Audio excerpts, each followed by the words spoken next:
And she knows that when she goes back with this baby, that's what they're going to say. It's one thing that they might be saying it behind her back. They're saying it in public, in front of her. In front of her.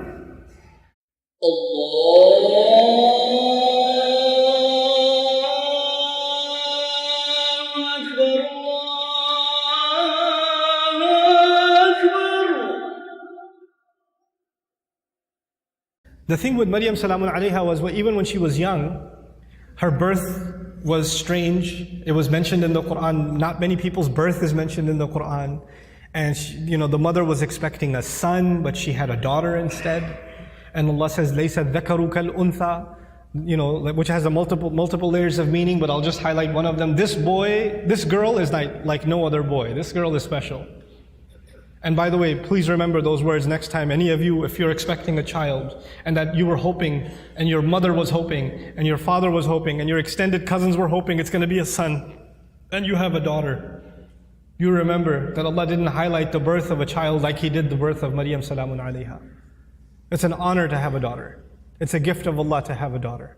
And it's actually the behavior of the mushrikun to be upset that you had a daughter.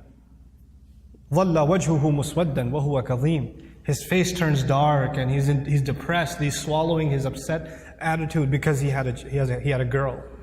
Girls are a blessing from Allah Azza wa Jalla, an honor. And it's a disrespect not only of the gift of Allah, but of the ayat of the Quran when you're upset that you had a daughter. You should be mindful of that. But that's on a side note. This child is born, she's actually given a special place in what was then the central house of Allah. And Zakaria Alaihi Salam used to take care of her, and every time he used to come to visit her to make sure she's doing okay, because she was dedicated living in the house of Allah.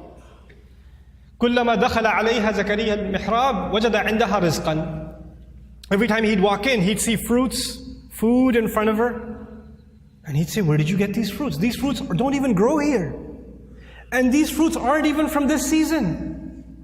These fruits grow in the winter, these fruits go in the summer, you have them in off season. Where did you get them from?" She would respond, قَالَتْ هُوَ مِنْ عِنْدِ اللَّهِ. These come especially from Allah. These fruits come to me from Allah. Imagine somebody whose du'as are answered in a way that's special delivery from the sky of food for this woman. And so when this sister was telling me her du'as get answered in life, I remembered Maryam Salamun Alaiha and how miraculously Allah would intervene and provide for her even matters like food. Things that we can get up and get ourselves. She didn't even have to get up for that. Very special child, very special woman. And so about this woman, what I wanted to share with you is later on in life what happens to her. When she's a young woman, angels visit her, tell her that she's going to have a child. The first thought in her mind, I'm not married. What do you mean I'm going to have a child? لَمْ يَمْسَسْنِي بَشَرٌ. No man has ever touched me. What in the world do you mean I'm going to have a child? كَذَلِكِ قَالَهُ وَرَبُّكِ. That is how your master declared it.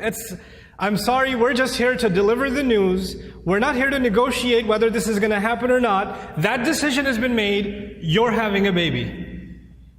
Now she's in shock. What am I going to do? She's going to turn back to Allah and hope that this will not happen to her. But it's going to happen.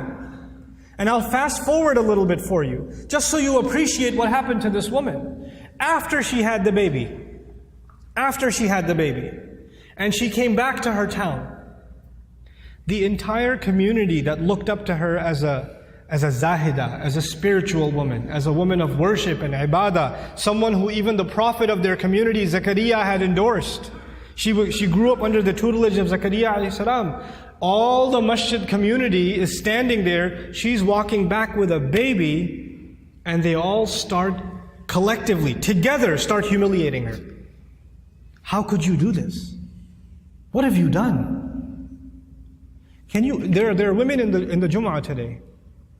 No Muslim woman can ever imagine being in a situation where she's holding a baby and somebody's telling her that child is not legitimate. She cannot imagine that kind of humiliation.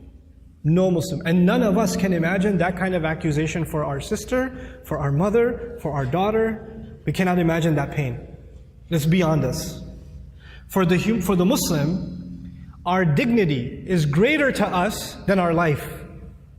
the sense of dignity Allah has given us is more valuable to us than even our life. And she knows that when she goes back with this baby, that's what they're going to say. It's one thing that they might be saying it behind her back. They're saying it in public, in front of her. In front of her. Now I want to take you back to how she dealt with this problem. Because no amount of dua she made is going to change what Allah has decided. Allah has decided that she has to face this. She has to stand in front of this. And what does she do? When the child comes, as she's about to deliver the child, she says, Ya laytani mittu qabla hadha.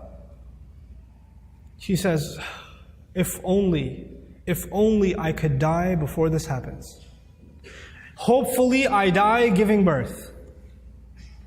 It's all on her mind. Because that will be an easy escape from what is coming. There is no other place in the Quran anybody ever wishes for death. This is the only one. Think about that. Why is it there? Allah Azza wa Jalla is acknowledging that sometimes people go through such traumatic, humiliating situations where they wish they were dead. Even that happens. That's how extreme her situation became. And Allah acknowledged that and recorded that in the Quran. Ya laytani mittu qabla hadha. I read this and I was just in shock. Like, how did she just say that? You know, our Messenger Alaihi Salam told us, La yatamannayanna ahadukum al-maut. None of you should ever wish for death. You should not wish for death. That's not something you should say casually. And she's actually now wishing for death. Why? Because this is an extreme case. This is a crazy situation. And so, you know, the humiliation she will face is far worse than death. So she says, Ya laytani mittu qabla hadha. There are going to be, this is in the Quran for a reason, there are going to be people that are going to be in humiliating situations. And there's no getting out of it. There are going to be people that are going to have to face their family, that are going to have to face false accusations, that are going to have to face up to a mistake they made in the past. Who knows? And they're going to have to face that kind of trauma. And they'll have to find comfort in the example of Maryam Salamun Alaiha. But she didn't stop there. She said, وَكُنْتُ نَسْيًا مَنْسِيًّا. 2 words, Nasyan, Mansiya. It was incredible words. Nasi in Arabic, they say fa'al and fi'il, these 2 awzan. They say nisi also. In one qira'ah it's nisyan. In another qira'ah it's nasyan. This is similar to dhibh. In the Arabic language, you have 2 kinds of words, dhibh and mathbuh. Nasi and mansi. The first of these words is actually used, I wrote this down for you, وَلَا يُقَالُ لِلْكَبْشِ ذِبْحِ إِلَّا إِذَا أُعِدَّ لِلذِّبْحِ. For an animal, for a goat or a ram, you don't call it dhibh until it's ready to be slaughtered. It hasn't been slaughtered yet. Once it is slaughtered, it's called dhabih. It's called madhbuh. Not before. Before it's called dhibh. She uses 2 words. Common translations say, I wish I was dead, I wish I was forgotten. That's what the translation says. But there are 2 words of being forgotten. One of those words, nasyan, actually means I wish, even though, because she's away from the masjid, right? She's not back home. I hope nobody ever misses me. They don't even ask the question, where did Maryam go? I wish I could be invisible, forgotten from people's memories right now, and nobody even has the thought of me. This is nasi. Nobody even thinks I existed. There are people that go through the kind of depression and anxiety where they don't come out of home. They don't leave home. They don't pick up phone calls. They don't answer text messages. They get anxious being around people. They're going through so much trauma that they wish they were forgotten. As a matter of fact, even if somebody knocks on the door, they say, I wish they didn't remember me. I wish I didn't have to face anybody. They want to just crawl away, but just be by themselves. This is nasyan. And she's hoping already that she dies. And nobody even comes looking. And then later on, even if years go by and nobody found out what happened to her, mansiyan. She's completely forgotten. There's no memory of her in the future either. I hope nobody thinks of me right now and I become invisible in the future also. I wanted to highlight this woman's trial because this is a woman of dua whose duas used to get answered immediately. She didn't even have to ask for food and it used to come. And this is the situation Allah put her in.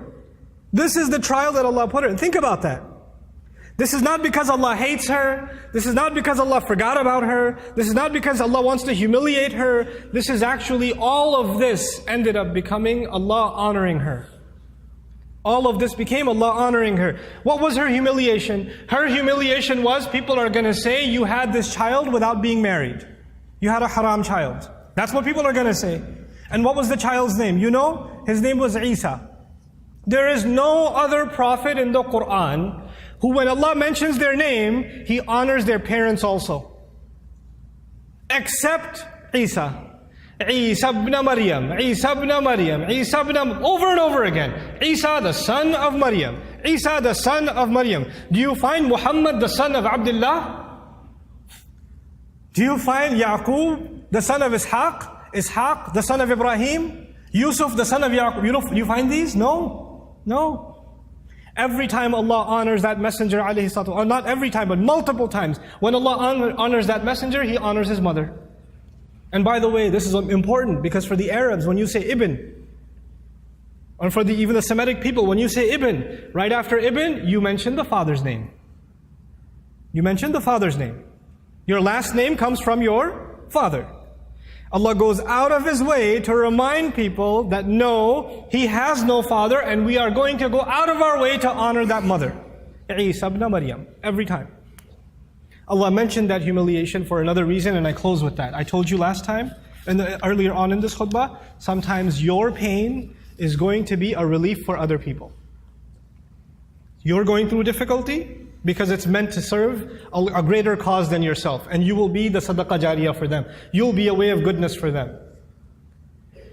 This is the pain of Maryam Salamun Alaiha. Every time a woman is humiliated, every time a woman is falsely accused, every time a woman wishes she was dead, then to face what she's supposed to face, then she's going to find comfort in Maryam Salamun Alaiha. And every time she finds that comfort, the rank of Maryam rises again and again and again and again. SubhanAllah.